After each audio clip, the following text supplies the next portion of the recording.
details about what had happened.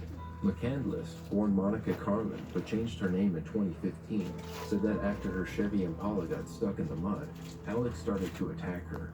He carved Boy in her arm and tried to cut off her clothes, but she managed to get the knife from him and stabbed him anywhere she could in self-defense. But her story didn't match the crime scene. There wasn't enough blood inside the vehicle when McCandless said she stabbed Woodworth, and Woodworth would have had more defensive wounds if her story were true. It also would have been impossible for Woodworth to have scratched Boy into her arm if she had been straddling her as she claimed. When faced with this, McCandless confessed that she had cut the wood into her arm herself. After a 2-week investigation, McCandless was arrested and charged with first-degree intentional homicide. At trial, the state argued that McCandless intentionally murdered Woodworth in a twisted attempt to win back her ex, Jason Mengel. Before taking the fateful drive down the muddy road, McCandless told her ex that an affair she had with Woodworth was a mistake. Then, wanting Woodworth to admit the same, McCandless left to visit him at his home. Feeling something wasn't right, Mengel followed her there on his bicycle. Shortly after he got to the property, 2 Eau Claire police cruisers arrived. A neighbor had called in and reported a suspicious man cycling back and forth on the street. Mengel was recorded on a police dash cam explaining his concerns about McCandless, but after speaking to McCandless and Woodworth, the officers left believing everything was good. Mengel left shortly after, and then McCandless and Woodworth began the drive that would end in murder. Evidence presented at trial showed that the defendant attacked Woodworth when they were out of the vehicle, and that the first stab was to the back of his head and had taken Woodworth by surprise.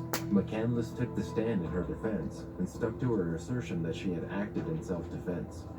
However, her story of how she had gotten the knife from her alleged attacker had changed, and she couldn't explain why she had cut Boy into her arm.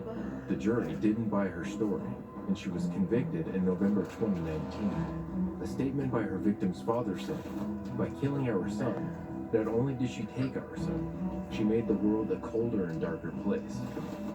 McCandless was sentenced in February 2020 to life in prison with the possibility for parole after 50 years when she'll be 72 years old.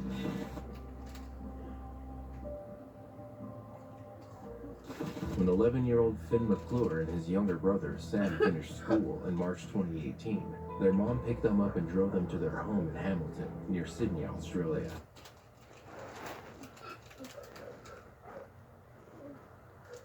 On the ride home, the boys kept quiet because their 42-year-old mom had a headache. But, once home, the boys watched in horror as their mom's headache turned into something much worse.